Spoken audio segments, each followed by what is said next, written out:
শেরপুর 3-এ যে উপনির্বাচনটি হয়েছে সেই নির্বাচনের এখন পর্যন্ত যে আপডেট, সেই বিষয়গুলো আপনার মাধ্যমে এই মহান সংসদে আমি উপস্থাপন করতে চাই। মাননীয় স্পিকার, এখানে একটি অসত্য তথ্য আমাদের মাননীয় প্রতিমন্ত্রী দিয়েছেন। আমি এই তথ্যটি মাননীয় প্রতিমন্ত্রীর বক্তব্যটি এক্সপান্স করার জন্য অনুরোধ করছি। কারণ জামাত ইসলামীর পক্ষ থেকে বেলা 2টার আগেই নির্বাচন বর্জনের ঘোষণা প্রার্থী নিজে দিয়েছেন। পরবর্তীতে মিডিয়াকে ডেকে একসাথ করে সকল নেতৃবৃন্দ একসাথ হয়ে বিবৃতি দিতে গিয়ে বিলম্ব হয়েছে বটে, বাট এভাবে একটি অসত্য তথ্য আমি মনে করি যে যেহেতু এখানে নোট হয়ে যাবে, এই বিষয়টি আমি আপনার মাধ্যমে বিশেষভাবে উপস্থাপন করলাম যেন এক্সপান্স করা হয়।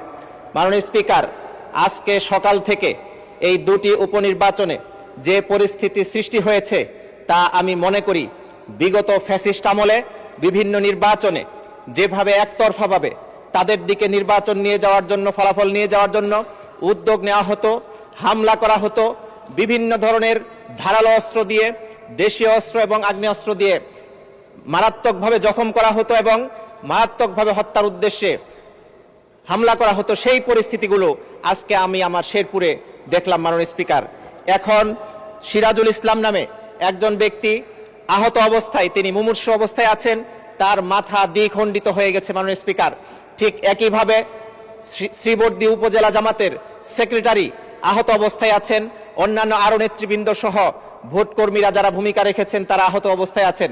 মাননীয় স্পিকার, শুধু তাই নয়, তারা বিগত কয়েকদিন যাবৎ নিরাপত্তাহীনতায় ভুগছে এবং প্রশাসন তাদেরকে আশ্বস্ত করার পর আজকে যখন তারা নির্বাচনে অংশগ্রহণ করেছে, দেখা যাচ্ছে যে এই একই দিনে এই ভয়ঙ্কর হামলার কারণে আমরা আগামী দিনে কি ঘটতে যাচ্ছে সেটির একটি ইঙ্গিত পাচ্ছি।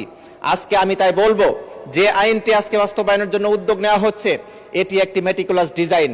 আমি বিশেষভাবে উপস্থাপন করতে চাই, আমার বিশ্বাস যে কয়েকটি জেলা পরিষদে প্রশাসক নিযুক্ত করা হয়েছে সবগুলোতেই ব্যাপক আয়োজন করে, প্রশাসক নিযুক্ত হওয়ার পর ব্যাপক আয়োজন করে, সেলিব্রেট করে একটি পরিবেশ তৈরি করা হচ্ছে।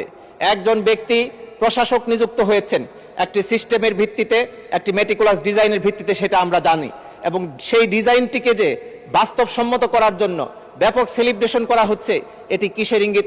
মাননীয় স্পিকার, আমি আজকে আপনার মাধ্যমে মাননীয় মন্ত্রী মহোদয়ের কাছে জানতে চাই, এভাবে যদি মেটিকুলাস ডিজাইনের আলোকেই সাজানো পরিকল্পনার ভিত্তিতে যদি আগামী দিনে সকল কার্যক্রম বাস্তবায়নের উদ্যোগ নেওয়া হয়, তাহলে নির্বাচনের আর কি দরকার? মাননীয় স্পিকার, এভাবেই দেখা যাবে বিগত দিনে যেমন নির্বাচন আগে থেকে সাজানো ছিল, লোক আগে থেকে সিলেক্ট করা ছিল, ঠিক একই কায়দায় বাস্তবায়ন করা হতে পারে আগামী দিনে। আর কি ঘটবে? বিরোধী দলের পক্ষ থেকে যারা উপজেলা পরিষদে নির্বাচিত হবেন তাদেরকে যখন মনে হবে তাদেরকে বরখাস্ত করা হবে। আমি এজন্য আপনার মাধ্যমে মাননীয় মন্ত্রীর কাছে এবং এই হাউজে উত্থাপন করতে চাই, যদি সদিচ্ছায় থাকে, ট্রেজারি বেঞ্চের যদি সদিচ্ছায় থাকে, আপনারা একটি পরিপূর্ণ এবং কম্প্রিহেন্সিভ আইন নিয়ে আসুন, যেখানে যারা দোষী সাব্যস্ত হবে তাদেরকে বিচারের মাধ্যমে বরখাস্ত করা হবে। মাননীয় স্পিকার, যদি তা করা হয় তাহলে আইনের শাসন প্রতিষ্ঠা হবে, গণতান্ত্রিক ব্যবস্থা সুসংহত হবে। আর না হলে যদি এখানে ফাঁকফোকর রেখে দেওয়া হয় তাহলে তার মাধ্যমে যে বিরোধী দলকে হেনস্থা করার জন্য উদ্যোগ নেওয়া হবে, গণতন্ত্রকে গলা টিপে হত্যা করার জন্য উদ্যোগ নেওয়া হবে, সেই বিষয়টি আমাদের আর বুঝতে বাকি নেই। আজকে যদি এই হয় বাংলাদেশের সিচুয়েশন, আমি মনে করি আগামী দিনে মানুষের ভোট ব্যবস্থার প্রতি এক অনাস্থা চলে আসবে। আমরা দেখেছি ইতোমধ্যে প্রশাসনকে যখন আমরা ফোন করছি, এখান থেকে খোঁজ নিচ্ছি, আমাদের নেতৃবৃন্দরা যখন খোঁজ নিচ্ছে শেরপুরের নির্বাচন সংক্রান্ত, বগুড়ার নির্বাচন সংক্রান্ত, তারা আমাদেরকে আশ্বস্ত করছে। কি আশ্বস্ত করছে? তারা বলছেন আমরা যাচ্ছি।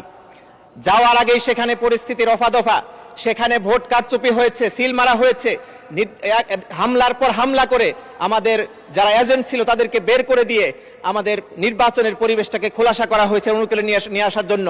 এবং একই সাথে মাননীয় স্পিকার, আমরা দেখেছি সেখানে মিডিয়ার মাধ্যমে, মিডিয়ার কারসাজির মাধ্যমে, বিগত সময়েও যেরকম মিডিয়ার কারসাজি চালানো হয়েছিল একটি ডিজাইনের আওতায়, আমি একটি তথ্য উপস্থাপন করতে চাচ্ছি। মাননীয় স্পিকার, আমি প্রায় 50,000 ভোটের ব্যবধানে নির্বাচিত হয়েছি, অথচ একটি মিডিয়া আমাকে উপস্থাপন করেছে এবং সেটি বিএনপি যিনি প্রার্থী ছিলেন তিনি বারবার শেয়ার করেছেন, আমাকে কি পরাজিত হিসাবে দেখানো হয়েছে।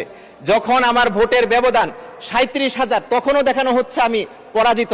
আস্তে আস্তে ভোটের ব্যবধান পাচ্ছে, আমরা ফোন দিচ্ছি সেই চ্যানেলকে, আপনারা কেন এটি দিলেন? ওনারা বলছেন যে এটি আমরা জানি না, কোথায় কিভাবে দেওয়া হয়েছে জানি না। তার মানে কার নির্দেশে এগুলো করা হচ্ছে মাননীয় স্পিকার? আজকে আমি আপনার মাধ্যমে সে বিষয়গুলো মাননীয় স্বরাষ্ট্রমন্ত্রীর কাছেও জানতে চাইব।